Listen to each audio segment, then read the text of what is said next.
This is an ABC News special report. Now reporting, George Stephanopoulos. Good afternoon. We're coming on the air right now because President Obama has just met with President-elect Donald Trump in the Oval Office. We saw Donald Trump fly down from New York earlier today. We have as promising to try to bring the country together. We heard that, of course, in his acceptance speech on Wednesday morning. President Obama, when he spoke yesterday, says we all have to be rooting for Donald Trump's success. But of course, in the wake of that, protests overnight in several American cities, thousands of protesters out in the streets, hundreds were arrested, protesting Donald Trump, including right here at the Trump Tower in Manhattan. The president and President-elect Trump met for about an hour in the Oval Office. Pool was brought in at the end. And Melania Trump, in her first visit to the White House, expected to have tea with the First Lady, also accompanied by their son-in-law, by Donald Trump's son-in-law, Jared Kushner, who's played a key role in this campaign, a key advisor to the president. Let's listen into what we heard. Okay. Well, I just had the opportunity to have an excellent conversation with President-elect Trump. It was wide-ranging. We talked about some of the organizational issues in setting up the White House. We talked about foreign policy. We talked about domestic policy.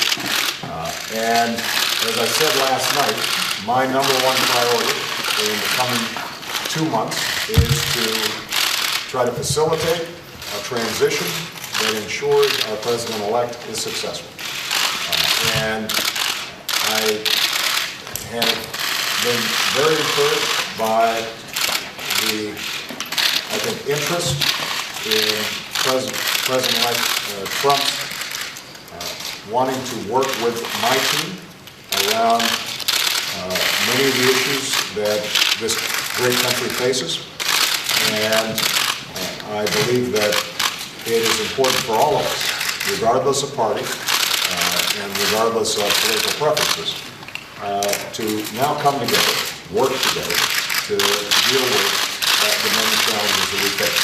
And in the meantime, Michelle has had a chance to greet the incoming First Lady, and we had an excellent conversation with her as well, and we want to make sure that they feel welcome as they prepare to make this transition. And most of all, I want to emphasize to you, Ms. President-elect, that we now are going to want to do everything we can to help you succeed, because if you succeed, then the country succeeds. Please. Well, thank you very much, President Obama. This was a meeting that was going to last for maybe 10 or 15 minutes, and we were just going to get to know each other. We had never met each other. I have great respect. The meeting lasted for almost an hour and a half, and it could have, as far as I'm concerned, it could have gone in for a lot longer. We really we discussed a lot of different situations, some wonderful and some difficulties. I very much look forward to dealing with the president in the future, including counsel. He explained some of the difficulties, some of the high-flying assets, and some of the really great things that have been achieved. So, Mr. President, it was a great honor being with you, and I look forward to being with you many, many more times in the future. Thank you, sir. Thank you, everybody. We are not going to be taking any questions. Thank you, guys. Thank you. Here's a good rule. Don't answer the questions when they just start. It's always the last one. Come on, guys. Yeah, come on, guys. Let's go. Very good man. Thank you, guys. Appreciate you. Thank you, guys. Obama making it clear right there wasn't going to take any questions after that meeting with Donald Trump. His first meeting ever with Donald Trump, apparently a cordial meeting, as you heard the president say right there. An excellent, wide-ranging conversation. Donald Trump also saying it was a good conversation, said he would seek the president's counsel in the future. And Jonathan Karl, I want to bring you in. You've covered both men for a long time, a lot of animosity. Even before this campaign, of course, Donald Trump questioned whether President Obama was even born in the United States. But that first meeting, apparently rather successful. Yes, and there was a question that was answered, George. At the end there, I asked Donald Trump if he was really going to seek the president's counsel, and that's when he responded at the very end saying he is a very good man. Those were words that I hadn't expected to hear from Donald Trump, covering him all over these years. He talked about how he had respect for him, and he hoped to see him many, many more times in the future.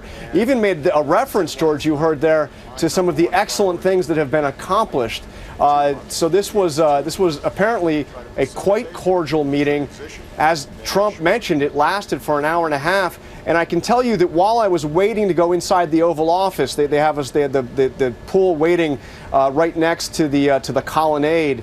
I noticed that Jared Kushner, Donald Trump's son-in-law and close advisor, Ivanka Trump's husband, was walking around the South Lawn with Dennis McDonough, President Obama's chief of staff. They made that walk several times.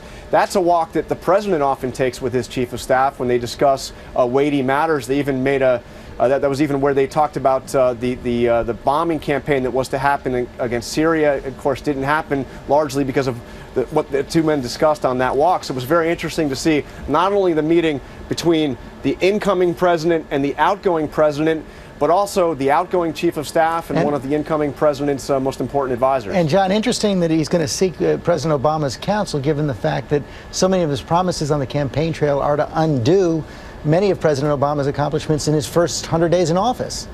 Well, and also giving the unbridled animosity that we have seen between the two men. As you mentioned, Donald Trump questioned whether or not the president was even a citizen of the United States and therefore eligible to be president of the United States. And President Obama made no bones about the fact that he believed that Donald Trump was temperamentally unfit to be commander-in-chief. Now we see the two of them, quite cordial words from each man. The president saying he is bound and determined to try to help Donald Trump be a successful president, a successful transition, because he thinks that will mean success for the country as a whole. And this extraordinary statement from Donald Trump that he will be seeking counsel from a man he once said was not a legitimate president. Cokie Roberts, cordial words, one of the rituals of democracy.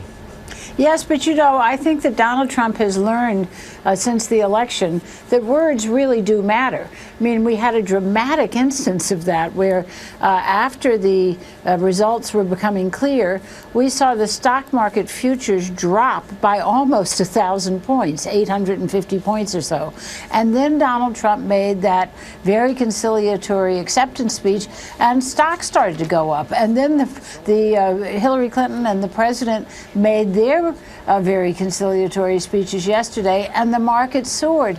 And that is something that it's very hard for presidents to learn, is that their words really do affect peace and war. They affect markets, and Donald Trump is learning that very quickly and is responding to it in a way that I think can make people feel a lot more comfortable. And for the most part, avoided questions, with the exception of Jonathan Karl at that press conference. Cokie Roberts, John Karl, thanks very much. There you have it, the first meeting between President Obama, President-elect Donald Trump. Mr. Trump now heads up to Capitol Hill. He'll meet with the Republican leader, Speaker of the House Paul Ryan. The Republican leader Mitch McConnell will be back with that.